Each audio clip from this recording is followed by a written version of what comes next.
Este reportaje que está a punto de comenzar gira en torno a la muerte, su simbología cultural, tradicional y religiosa, en una isla marcada por las penurias y el sacrificio. No se invocará a ningún fantasma, sino al recuerdo real y testimonial de un pasado no muy lejano que nos redescubre valores tan importantes como la familia y el respeto. Algunos dicen que no hay nada peor que la muerte, y otros aseguran que lo peor es el olvido. Así que encendamos hoy la llama de la memoria.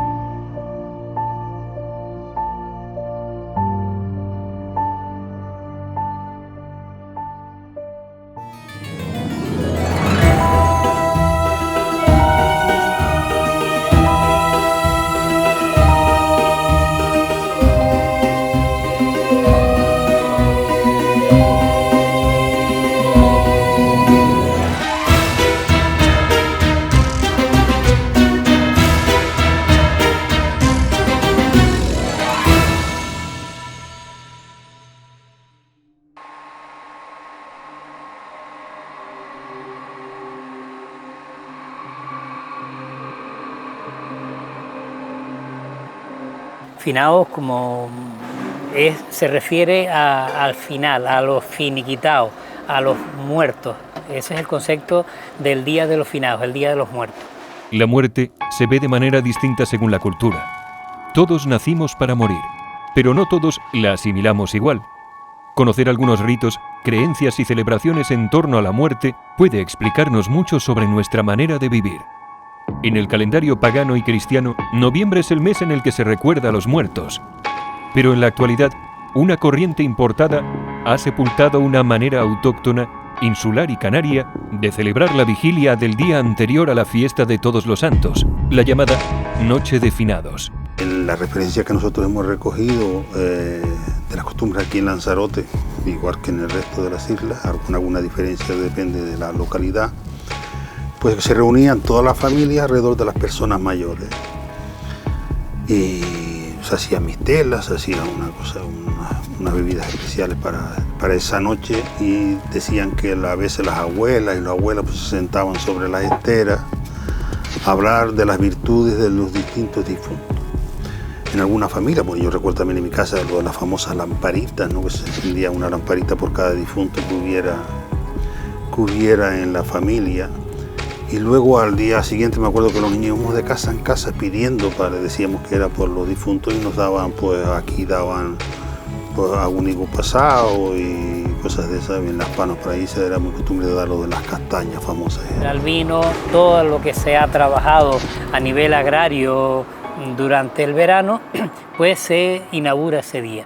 El día finado se inaugura el vino que se ha hecho en verano, se inaugura pues la fruta pasada, los porretos, el pescado seco, la carne seca que se ha estado haciendo, incluso el queso ya más duro, porque ya en invierno, de cara al invierno, pues no hay queso, no hay. Entonces pues se tiene ahí, y ese día es cuando se empieza a sacar de alguna manera todo ese alimento para el invierno. Sí, eso aprovechaban sobre todo los chinijos que iban casa por casa pidiendo la limosna de los pobres. Pues la gente pues le ofrecía lo que tenía, es decir, la fruta pasada, los porretos, una lasca queso, y luego los chinijos se juntaban y ponían eso en común y hacían pues la fiesta de finado. Aparte de ir al cementerio tanto el día de Todos los Santos como el día de los difuntos, pues al encuentro o al acto de honrar a los muertos. Al final para mí es un acto muy, muy serio y muy importante, porque claro, es la fin de la persona y hay que ir, se acostumbra a acompañar, ponerle flores, se va a la familia, amigos, y se va a los cementerios.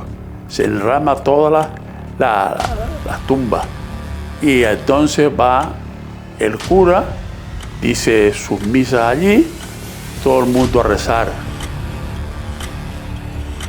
Eso es lo que yo me acuerdo de antes. Para mí es poner en alza el patrimonio cultural e histórico de las Islas Canarias. Es una fiesta popular, es recordar a nuestros fallecidos, es unirnos en familia, inventar a todos aquellos que ya no están entre nosotros, pero se mantienen en nuestros corazones y en nuestros pensamientos.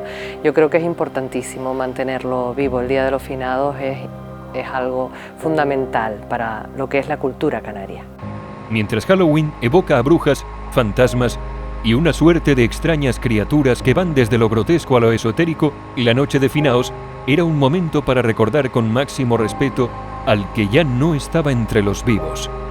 El ritual era humilde, pero acababa convertido en un homenaje al difunto que también se compartía en comunidad, es decir, con otros vecinos.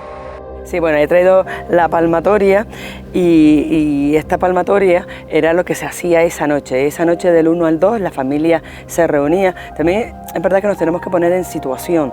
Estamos hablando de hace 2 o 3 siglos, o sea, no había absolutamente nada. Entonces, ya que la familia se reuniera, pasara toda una noche en vela, y nunca mejor dicho, a la luz de una vela, que se encendiera una vela por las personas fallecidas de la familia. Y se encendía la vela.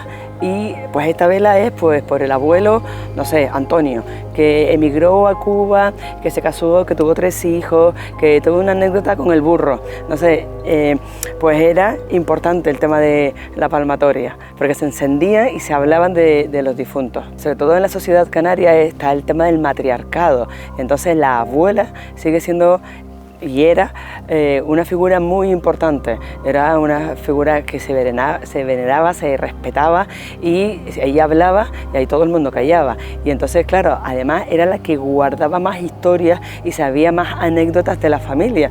Y yo, por ejemplo, a mí me pasa igual, se me pasaba con mis abuelos, de preguntar, ¿y cómo era antes? Y entonces, ¿y cómo eran los familiares?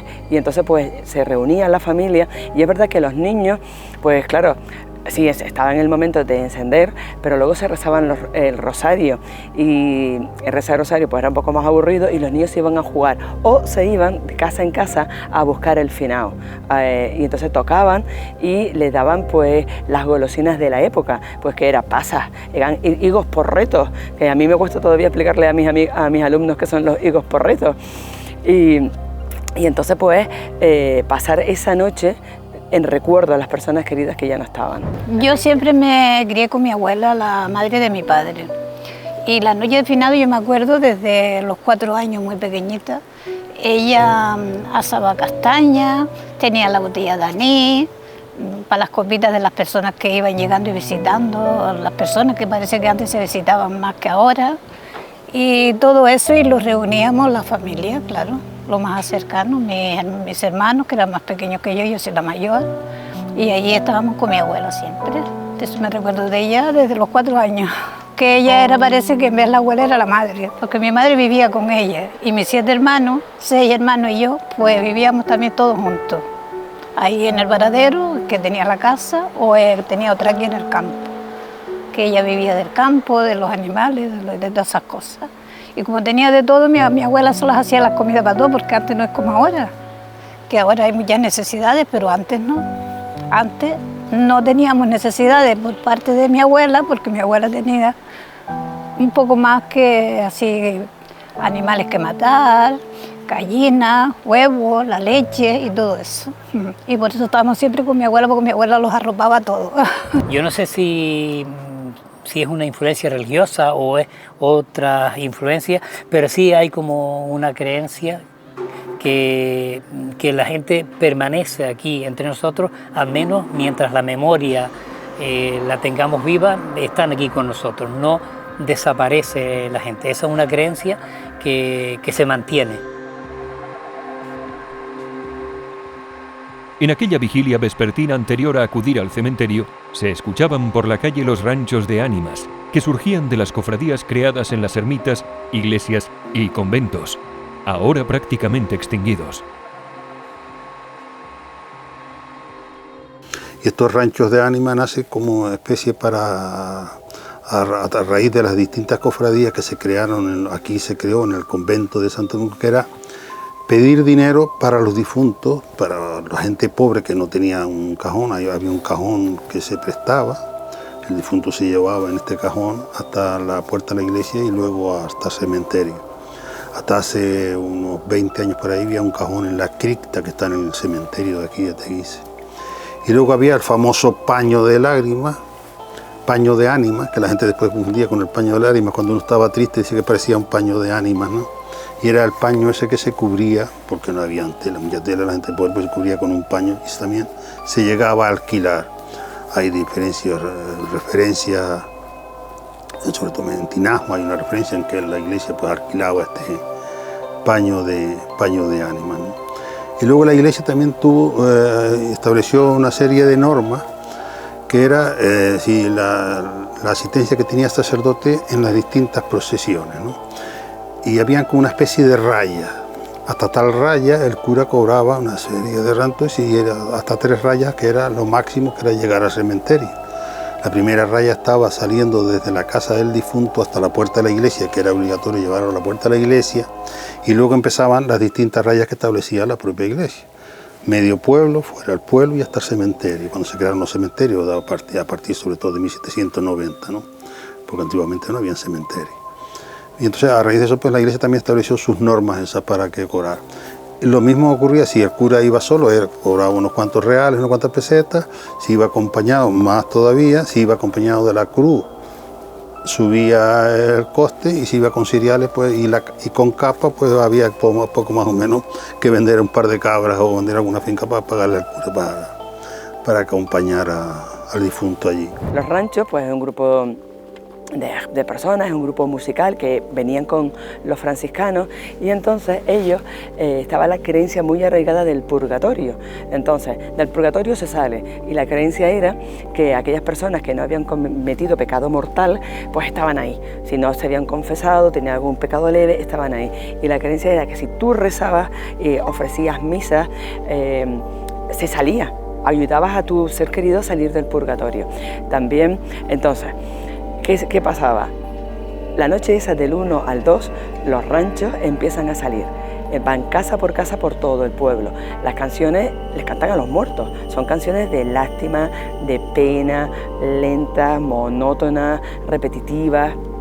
Y van casa por casa y las personas le dan o bien semillas o grano o dinero para que luego la iglesia haga misas por esas personas. Esa noche, la primera noche, del 1 al 2, sí que están toda la noche cantando. Y, lógicamente llegan a una casa, pues preguntan si hay enfermos, se toman algo de vino porque la noche es larga y están toda la noche cantando. Al día siguiente salen un ratito y van a casa de uno, van a un pueblo, van a un pago, pero sí que salen todas las noches hasta el 13 de diciembre, que es Santa Lucía. Entonces, a partir de ahí, o sea, del 1 de noviembre a 13 de diciembre, le cantan a los muertos. Pero a partir de Santa Lucía ya le cantan a la Navidad, ya le cantan a la Pascua, ya es algo más alegre, ya están los divinos. Y entonces, claro, ha nacido el Niño Dios. Y están cantando del 13 de diciembre al 2 de febrero, que es el Día de la Candelaria. O sea, pero imagínate que tienen una actividad desde el 1 de noviembre hasta el 2 de febrero, salen cada noche. Pero también vuelvo a repetir, es decir, ¿qué se hacía antiguamente cuando se ponía el sol?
Yo de Pascua en Tía hay letras que las ha escrito la gente de Tía y escritos que están al pie de la Biblia, conocían perfectamente la Biblia y relatan toda esa historial. Muy bonito, incluso desde el Día de los Inocentes hasta el Día de la Candelaria, porque era mucho más amplio, no solo era para el día de Pascua, sino que empezaba pues en el día de Finao, continuaba hasta el Día de la Candelaria. De hecho, una de las letras que de los últimos, a menos el pie, que es lo que más recordaba a la gente, de un monorritmo es: la Candelaria nos guía de aquí para la otra vía, la Candelaria y el niño nos guían por buen camino.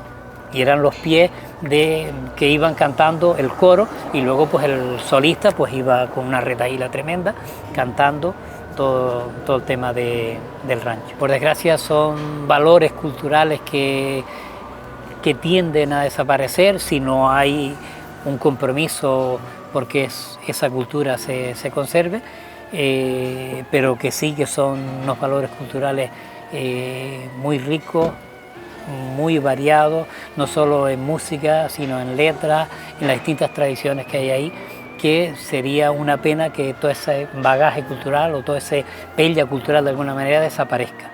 Sería interesante mantenerlo y seguirlo animando para que, yo no sé si vuelva otra vez a recorrer los caminos como se hacía de forma tradicional, pero es importante mantenerlo y seguirlo potenciando.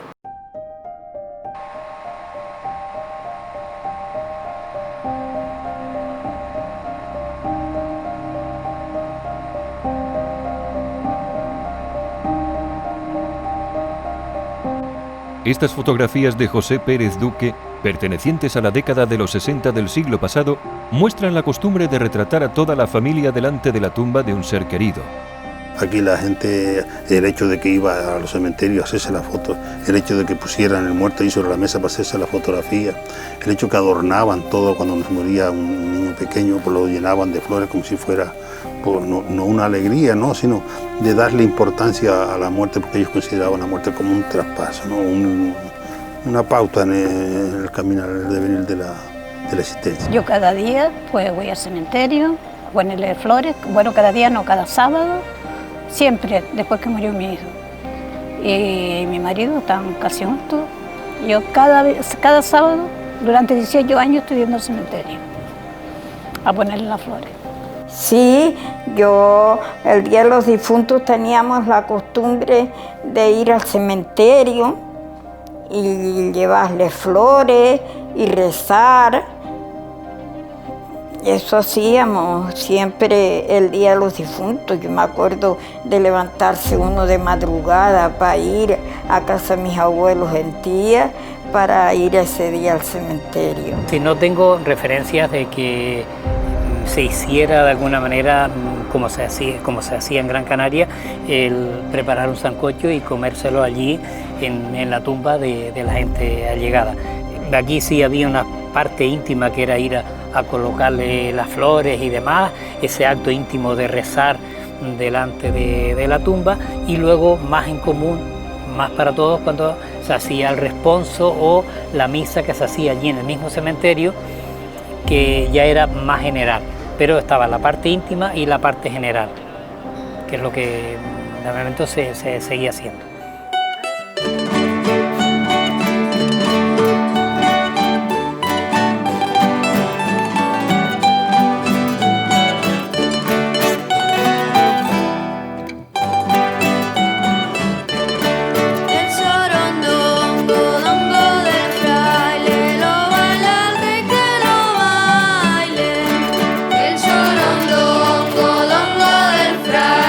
Lo manda el rey que lo baile.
Hasta finales del siglo XIX era costumbre celebrar la muerte de un niño bailando, bebiendo y comiendo, una tradición que estaba unida a una creencia. Y luego los famosos, los velorios, las velas de parida, como se les llamaba, ¿no? Que era que después de que daba la luz la señora en la casa, 8 días siguientes a dar la luz, se llamaban las velas de parida, porque eran unas velas que se ponían en la habitación donde estaba el niño con la finalidad de ahuyentar los malos espíritus, ¿no? Y ahí se hacía una serie de fiestas que el primero fue la iglesia que nos prohibió, hay varios escritos con sus decretos prohibiéndola, porque aquello se convirtió en una fiesta, una orgía toda la noche cantando y bebiendo, que hacían una fiesta más que una escena de dolor, ¿no? He tenido la oportunidad de consultar los libros de defunción de los distintos registros, la cantidad de niños que se morían, en todas las familias había, es raro en la familia que no se muriera 1 o 2 niños, en algunas más todavía, ¿no? Y lo de repetir el nombre del difunto, que del niño que se moría, pues al otro ponerle y al otro, algunas hasta 4 veces el mismo nombre, porque se habían muerto los 3 anteriores. Claro, había otro tipo de enfermedades, pero sí hubo una gran, sobre todo en el periodo de 1720 a 1860 por ahí sí, no lo hemos contabilizado, pero sí hay un montón de niños que fallecen. Si hoy en día la muerte es un negocio, antiguamente, al amparo de las supersticiones, también emergían nuevos oficios. El de las plañideras contratadas por las familias pudientes y el de los animeros, que decían poder conectar y hablar con los muertos. Todo el mundo que se moría antiguamente, todos pobres y ricos, hacían una constancia de yo estando enfermo, encomiendo mi alma a Dios tal y cual, y dejaban fincas para que pagaran misas, tal. Y eso está en el libro de Misa de Ánimas, ¿no? Que es anterior. Aquí había un libro, pasa que tenía fecha que da constancia de que hubo, porque después se quemó con los moros, pero de 1500 y pico. De hecho hay un libro de Ánimas que no sé por qué se salvó, estaría en algún sitio distinto, que es de 1500 y siempre se han inscrito allí las personas que... Y entonces había un señor que venía desde Las Palmas, se llamaba el colector, a revisar si lo que había descrito, lo que había deseado aquel muerto en el escrito, de dejar una finca para pagar las misas, se cumplía o no cada año, venía cumpliendo. Eso, ¿a qué dio motivo eso? Que entre eso y el diezmo de la iglesia, pues resulta que la iglesia tenía más poder, fue una de las cosas que motivó la famosa desamortización. Pero el libro sí, por lo menos a nosotros nos ha venido muy bien, porque sobre todo trabajamos con la genealogía, porque aparece allí yo, doña fulana, que me casé con aquel, tengo tantos hijos, y la herencia que dejaba. Pero siempre empezaba encomiendo mi alma a Dios toda, ¿no? Y luego después, si no tenían dinero efectivo, pues entonces decía que todo el fruto que producía una finca se destinara a pagar las misas, ¿no? Si no, se quedaba la iglesia con la finca, claro. Recuerdo que, no sé qué era, no sé si fue un salmón que decía que se alquilaban ropa para los difuntos, la gente porque tenía, pero lo que gustaba tener que fueran los difuntos bien, iba con y se alquilaba una ropa que luego después se la volvían a quitar y se le ponían allí. Y luego estaba pues todo el negocio que salió a través primero de las lápidas, luego las flores y todo ese parafernalia. La verdad que uno tenía auténtico pánico, era sobre todo cuando uno chinijo oía las candeleras de perros, porque a continuación, sí, los perros ladrando y los taponazos que daban en las puertas, que oíamos perfectamente, y entonces ese ritual decían, el que iba avisando decía, si quieres acompañar, no sabíamos quién había muerto, se decía a la persona pues más vieja de la casa, no se decía, entonces a veces había que gritar dentro, bueno, ¿y quién murió? Pues murió tal persona, pero si quieres acompañar a la persona mayor de la casa, ¿no? Era el hijo mayor por quien se le acompañaba de alguna manera, era el ritual que se hacía. Hoy en día, cada municipio tiene varios camposantos, pero antiguamente solo había uno disponible en toda la isla donde se permitieran los enterramientos. Este hecho obligaba a transportar el ataúd durante kilómetros. Un vestigio de esta marcha fúnebre son las llamadas cruces de difuntos, donde descansaban los porteadores del ataúd o se hacía su relevo. Estas, que están ubicadas en el Camino Viejo de Tiagua, también llamado Camino de las Cruces, son de las pocas que aún se conservan. Y luego está lo que las distintas referencias que hay al el trabajo que costaba traer un difunto, por ejemplo, desde Aría, aquí, cuando se suscitó la creación de la parroquia desde el siglo XVI, la parroquia de Aría, se decía el inconveniente que tenían, tanto para enterrar como para bautizar, que había que traerlos aquí a Teguise. Incluso hacían referencia que al venir los que tenían dinero sobre camellos y los que no, que lo traían al hombro, que cuando iban por las cuestas a veces se les caía el difunto al suelo, ¿no? Y luego estaba aquello, en la zona sur, que es donde más se ha estudiado, y el Ayuntamiento de Teguise ha restaurado la famosa cruce de las crucitas, que era nos hacía pues el descanso de estos portadores de los difuntos, que se llamaban las cruces. Entonces en las más antiguas hacía que a toque de bucio o de caracola se hacía el descanso y luego se continuaban hasta aquí, hasta traerlo a Teguise. Y en el Ayuntamiento de Teguise un par de actas, en algunos se decía que ya como nadie quería cargar, pues que decía incluso por sorteo, que era obligatorio cargar los difuntos hasta aquí. Está la costumbre de poner las 3 piedras en cada una de las puntas de la cruz, y es como una descarga. El que pasa y si ve que la cruz no tiene piedra, le pone las 3 piedras, y el otro que pasa y ve que tiene las piedras, pues le quita las piedras, y así es ese ritual de carga y descarga de la cruz. Antes no había coches fúnebres, y después más tarde hubo 1 o 2 arroyos y torparrillas, pero eso ya más tarde. Al principio se llevaba al hombro un par de kilómetros, 2 o 3 kilómetros, o 4 y 5, ¿me entiendes? La gente se iba renovando y con el entierro. Aquel que tenía posibilidades de conseguir un camión o cualquier cosa, sí, le prestaban un camión, le echaban los cuerpos arriba, iba despacito, la gente, un montón de gente, porque acompañaba a todo el mundo. Yo puse por mi parte, te voy a contar, 2 años sin salir a un baile, yo con 18 años, con una chaqueta negra y una corbata negra, 2 años en mi pueblo, en Tía, la Candelaria, San Antonio, todo el mundo de fiesta, y yo no, para mí es una locura, para mí, porque se va a sacar tampoco.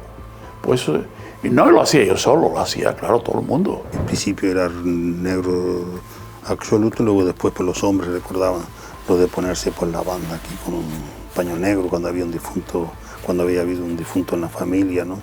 Y su sombrero negro. El paso del viático por allí, pues recuerdo a las personas que llevan con su sombrero, de arrodillarse y de quitar el sombrero, como hacen algunos por ahí, cuando pasa ahora el coche fúnebre en este caso. Pero antiguamente cuando iba a sacerdote se arrodillaba todo el mundo, se quitaba su sombrero y le hacía una reverencia, ¿no? Y luego ese luto se mantenía en la casa, incluso cambiaban hasta las comidas, no se comía, estaba prohibido comer cierto de comida, ¿no? Y había un respeto y una consideración hacia los difuntos que se ha ido perdiendo con las costumbres que nos llegan desde otros sitios.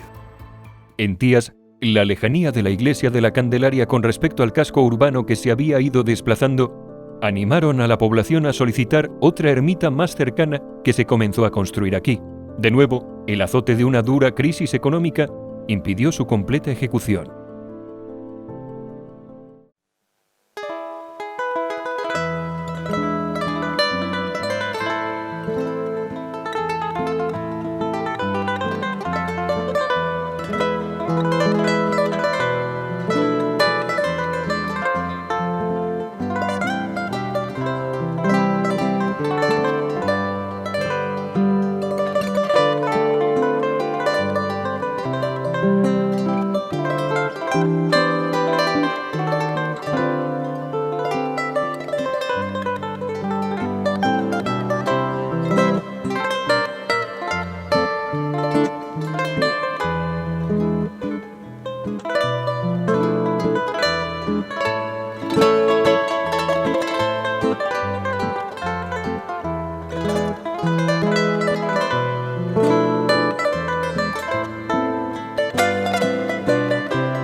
puede que sea 2 veces el intento de hacer la iglesia ahí. Sí, en esa calle que justo sigue arriba están los cimientos de la iglesia, que se llegó a hacer pues hasta la torre, prácticamente le faltaba el techo, y ya hubo una crisis tremenda en 1870, que fue cuando salió un montón de gente de la isla, y eso pues quedó paralizado y nunca llegó a terminarse la iglesia. La gente insistía en que se siguiera manteniendo el tema de la iglesia. Luego se usó esto, que era una silla, porque no había dinero para hacer la iglesia. Se usó eso, se le puso la torre a esta silla, que coincide, es exactamente igual que lo que hay en Teguise, donde está la caja de ahorro ahora, exactamente. El edificio es lo mismo, era una silla también, y se convirtió en iglesia mientras se hacía la iglesia nueva de la Candelaria, que se hizo ahí frente después. Sí, porque ella tuvo una iglesia más abajo, pero por el volcán cuando brotó, la iglesia se derribó y entonces se la hicieron en aquel lugar donde está ahora. Y antes la entrada era muchos escalones, y los hombres de antes, que eran religiosos, iban descalzos, y después en los escalones es que se ponían los zapatos.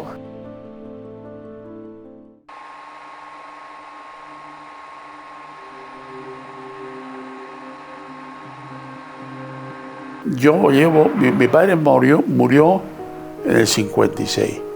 Yo nací en 2 años, todos los años voy, llevo un chico conmigo para que me arregle la tumba, le encalo la tumba, llevo flores, y mi hermana también lo hace.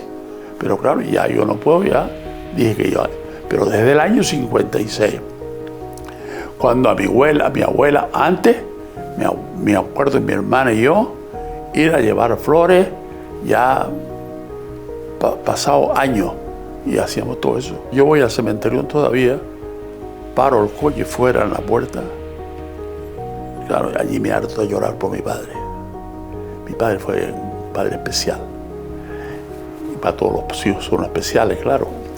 Pero eso era una pérdida que quedaba para siempre. A mí me queda para siempre eso.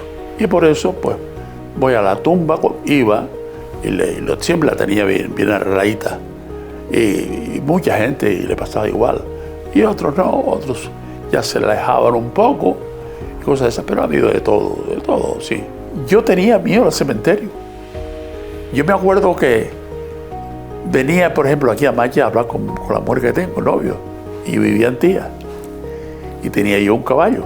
Y cuando pasaba por el cementerio, un hombre ya le metía la fuerza al caballo y salía corriendo.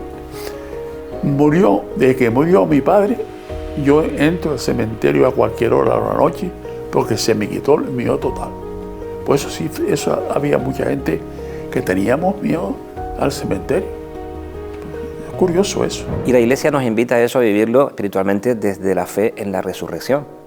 Desde la fe en la resurrección. Por eso es un día que, aunque va cargado de recuerdos, de nostalgia, en algunos momentos de lágrimas, pero deben ser recuerdos, nostalgias y lágrimas que estén impregnados de esa fe en la resurrección. Cuando nosotros en el credo pues decimos creemos en la resurrección, en la vida, o la resurrección de la carne, es una forma de manifestar que la muerte no tiene la última y definitiva palabra. La última palabra nosotros la ponemos en el Padre Dios misericordioso, y después llamamos el cielo, la gloria, tenemos nombres bonitos, el paraíso, para nombrar y dirigirnos a esa vida distinta a la nuestra, en la que estamos invitados a participar ya del día de nuestro bautismo, que pues en libertad podemos ir aceptando cada día nuestras vidas. Y llegado ese momento final, bueno, pues entonces los que aquí quedamos, no para siempre, los que aquí quedamos, que también estamos, como decimos, en lista de espera, no sabemos cuándo, nos acordamos como hermanos que somos, la Iglesia que sigue peregrinando en la tierra y la Iglesia del cielo, pues nos acordamos de ellos en ese día, con esas costumbres bonitas en el que unimos sentimientos y al mismo tiempo la acción de gracias, porque los que estamos vivos podemos seguir escribiendo pues, páginas bonitas y páginas distintas. Cementerio es una traducción de una palabra griega que significa dormitorio. Dormitorio, es decir, lugar donde dormimos. Dormimos. Acuérdate de nuestros hermanos que durmieron en la esperanza de la resurrección. Es decir, nosotros cuando dormimos por la noche es el lapsus que tenemos y después al día siguiente despertamos. Pues decimos, parece que el sueño es como el simbolismo de esa muerte y al día siguiente nos levantamos como que resucitamos nuevamente para la vida de cada día. Entonces, si lo consideramos desde ese punto de vista, un cementerio, lugar dormitorio, de descanso, del lugar de la paz, de los restos humanos que ponemos allí, pero que después creemos que allí queda lo que la tierra un día nos presta, se lo devolvemos. Pero muchas personas van con ese recuerdo de decir, a través de este signo que está aquí, de una tumba, de una lápida, de unas flores, es una forma humana de expresar una fe que va más allá, que traspasa eso que está ahí. Por eso muchas personas lo hacen sabiendo que si pensaran que la muerte es el final del camino, a lo mejor no haría falta que ir, pues decir, bueno, todo se acabó. Pero siempre hay un componente, aunque sea pequeñito, de la fe. Sea la religión que sea, todos hay un componente siempre que hablan de ese paso, de ese más allá, en el que estamos llamados a vivir. Entonces, por eso muchos lo viven con esa alegría, con esa fiesta. Siempre he tenido una relación muy cercana a todo lo que es mortuorio. Desde que tenía 12 o 13 años me fascinaban las momias egipcias, me fascinaban los sarcófagos. Me encanta pasearme como rincones de paz por los camposantos. Siempre que viajo me acerco a los lugares de enterramiento porque me gusta muchísimo no solo respirar esa soledad y esa tranquilidad, esa paz que te genera el caminar entre mausoleos, sino que son lugares de respeto, lugares que se tratan como perlas dentro de cada uno de los rincones de este mundo. La muerte para mí es un paso a otra dimensión, pero no tan lejana como quieren verlo. Tampoco le tengo temor. Cuando llegue, llegará. Así es, vinimos a este mundo para irnos. Es algo natural. Puede ser que la juventud sí tenga miedo a la muerte, no sé, yo creo que sí también, ¿no? Pero yo cambiaría lo mío por lo de mí. Te lo digo de todo corazón. Digo, ¿por qué no me llevaste a mí antes, que soy mayor, y lo dejaste a él vivir? Pero es así. Si Dios lo dispuso, ¿por qué tiene que ser la vida así? Y yo lo comprendo ahora, voy reaccionando, y me doy cuenta de que eso tiene que ser así, que eso no repara ni por los jóvenes ni por los mayores, pero te lo digo que eso te lleva media alma, medio corazón, ya tu vida no es igual que antes, aunque por mucho que te esfuerces y vayas a todos lados y te rías y a veces lloro, porque lloro escondida de mis hijos para que no me vean, pero te lo digo, cuando se te muere un hijo, ni Dios lo permita a nadie, pero se te va la media vida.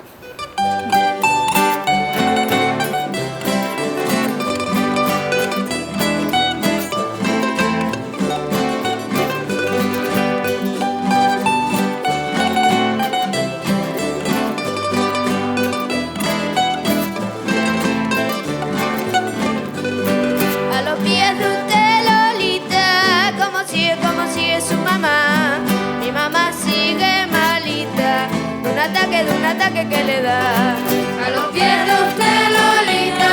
Cómo sigue su mamá. Mi mamá sigue malita, de un ataque que le da.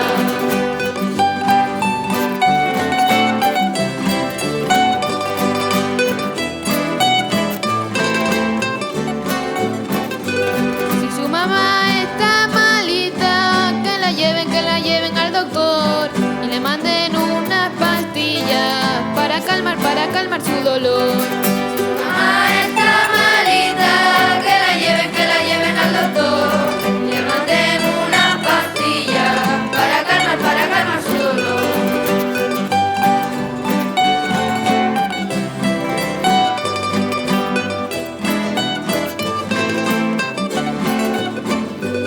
Ya mi mamá va mejor de su larga enfermedad.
a mí me alegra, o sea, me causa impresión ver cómo en ciertas familias, y no suelen ser más bien gente de otros países, otras cosas que a lo mejor tienen otro concepto distinto, a la hora de un entierro lo traen los niños de una forma muy natural y los llevan a un velatorio, de una forma muy natural. O sea, esos niños comparten la vida, la muerte como algo muy natural. Saben que en otros tiempos, cuando se moría alguna persona en casa, los niños, si se morían en Mache, los llevaban al extremo norte. La muerte es un tabú, había que ocultarlo. Tú no puedes ser testigo, no puedes ver un muerto. ¿Qué va? Entonces habría que empezar por considerar que la cosa más segura que tenemos en esta vida es que nos vamos a morir. De otras cosas podremos o no estar seguros, pero que esa es la más cierta de todas, que un día moriremos. Óscar Fleites nació en Cuba y residió en el municipio de Cabaiguán. Ahora vive en Conil y es un perfecto eslabón de dos culturas que comparten similitudes en su forma de celebrar el Día de Difuntos. De la noche de final, como tú me hablas, ese nombre no se conoce allí, o si se conoce, no se menciona ese nombre. Entonces esa noche, la noche de los fieles difuntos, sí se mantiene la tradición allí de tú ir al cementerio, llevarle las flores, estar un rato allí, eso sí se mantiene normalmente. Cabaiguán es el único municipio de toda Cuba que lo atraviesa la carretera central, es decir, la antigua carretera, y la autopista nacional le pasa por el lado. Entonces es un pueblo agrícola y sobre todo al cultivo del tabaco, la caña.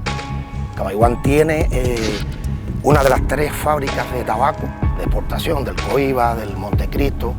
Una de las 3 que tiene Cuba la tiene Cabaiguán. Cuando se fusionó la cultura española con la africana, el africano le dio un nombre del santo católico a un nombre africano. Entonces ellos celebraban su fiesta y los católicos celebraban su fiesta, así, separados pero igual. Cuando en Cuba, por ejemplo, muere una persona de color, se le hace como una velada el día antes, que no tiene que ser en noviembre, para que me entiendan, ¿no? Pues se le hace una velada, ellos sacan sus tambores, se le hace un toque y se mira como una forma más de despedirlo, de hacerle un tributo. Por eso te digo que no me mezclé con eso. Llevo 22 años aquí, pero viví mucho por mi profesión.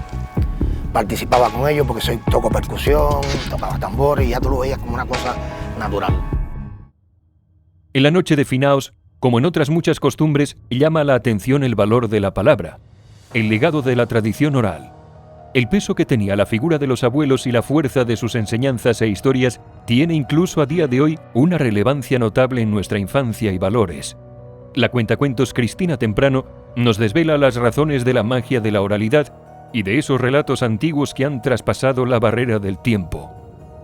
La tradición oral es, de hecho, patrimonio inmaterial declarado por la UNESCO. Y no olvidemos que la cultura se transmitió por vía oral durante miles y miles y miles y miles de años. La escritura tenemos constancia de ella desde hace unos 6.000 aproximadamente, pero el ser humano lleva sobre esta tierra unos 120.000. Así que la oralidad, por más que ahora parezca que está relegada a un segundo plano y que el racionalismo le dio a la escritura todo el poder, pues la oralidad es consustancial al ser humano y tiene una fuerza poderosísima. La palabra, lo que compartimos hablando, lo que nos cuentan los demás y lo que le contamos a los demás, conforma nuestra existencia. Es cómo contamos nuestra vida lo que termina dibujando nuestra vida. No es lo que nos pasa, sino lo que contamos que nos ha pasado. La oralidad es la base de nuestro día a día. Porque si hay algo mágico contando historias es que se generan vínculos, nacen afectos, nos acercamos, nos comprendemos, la empatía brota y eso es lo más maravilloso. En las últimas décadas ha habido una tendencia de la sociedad a la hiperprotección, no solamente de niños y niñas, sino también jóvenes, adultos. Hay como una protección ante la infancia de no hablarles de cosas de miedo, de no hablarles de la muerte, y nosotros también le estamos dando la espalda a la muerte. Nuestra cultura no la asume como algo cotidiano para hablar de ello, para enfrentarnos a ello, y sin embargo se da la paradoja de que la mayoría de las películas y series que consume la gente están llenas de violencia, de muertes y de asesinatos. O sea, es una incoherencia bastante grande todo lo que se consume por el mundo audiovisual en esa línea, y después, en lo más cercano, en la proximidad, no hablamos de la muerte, no nos enfrentamos a ella o a esos cuentos que tradicionalmente se contaban en el Día de la Muerte y que en realidad sirven para exorcizar los miedos, porque el miedo a la muerte es consustancial, o sea, lo tenemos, y la muerte y la vida son las dos caras de una misma moneda, de ocultar eso, cerrar los ojos ante la única verdad que tiene esta existencia, pues es un poco absurdo. Entonces, voy a usar la frase de León Felipe que dice que el miedo de los hombres ha inventado todos los cuentos. Pues hablar de nuestros miedos nos ayuda a mirarlos y a superarlos, a sentir que por muchos miedos que puedan aparecer, también podemos encontrar dentro de nosotros y de nosotras los recursos para hacerles frente. Porque por más que intentemos negar los miedos, ellos están ahí y forman parte de lo cotidiano. En Tías, su ayuntamiento lleva años haciendo un esfuerzo por mantener encendida la llama de la tradición de finaos. La Asociación Guayota fue una de las encargadas de recoger testimonios entre los mayores del municipio y ofrecer actividades que pudieran, como antaño, celebrarse en familia y que rescatara la tradición autóctona de finaos, que especialmente está muy arraigada en las islas capitalinas, con costumbres de las que Lanzarote también se ha nutrido en los últimos tiempos. La tradición de hacer castañas, eso en Lanzarote no tenemos muchos castaños, así que tiene que venir de otro lado, ¿sabes? Y claro, en Gran Canaria lo que hacían era recoger castañas, partir almendras, que era la temporada de las almendras, las castañas. Y eso también se fue como arraigando aquí también en Lanzarote. Y la verdad que me impresionó eso, que una tradición, depende de la isla, pues también cambiaba un poquito, ¿no? Pues yo creo que tenemos que abarcar todas las edades, porque no es que sea una tradición de la gente mayor y para la gente mayor, porque la Noche de los Finaos, lo que yo me he informado y lo que yo un poco hemos estudiado con la asociación, es que es una manera en la que se conmemora a la gente que no está, y todo el mundo hemos perdido personas, ¿sabes? Ya seas mayor o menor, o incluso los niños, ¿no?